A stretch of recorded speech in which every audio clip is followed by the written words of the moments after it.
وزیراعظم شہباز شریف نے social media platform X پر ایک پیغام میں کہا کہ ہم ایران اور امریکہ کو مذاکرات کی میز پر لانے کے لیے کردار ادا کرنے کے لیے پرعزم ہیں۔ خطے میں کشیدگی کے فوری خاتمے کے لیے اجتماعی کوششیں ناگزیر ہیں۔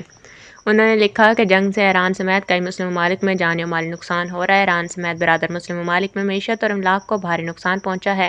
سعودی عرب، ترکی اور مصر کے وزراء خارجہ سے ملاقات کر کے خوشی ہوئی۔ ترکی اور مصر کے گراں قدر تعاون کو سراہتے ہیں۔ PSL 11 کے بڑے مقابلے میں کراچی کنگز نے سنسنی خیز مقابلے کے بعد لاہور قلندرز کو 4 وکٹوں سے شکست دے دی۔ لاہور میں کھیلے گئے میچ میں کنگز نے شاندار کارکردگی کا مظاہرہ کرتے ہوئے روایتی حریف لاہور کو آخری اوور میں ہرا دیا۔ پہلے بولرز نے کمال دکھایا، پھر بیٹرز نے اپنا کام پورا کیا۔ کنگز نے لاہور کے 129 رنز کا ہدف 6 وکٹوں کے نقصان پر حاصل کر لیا۔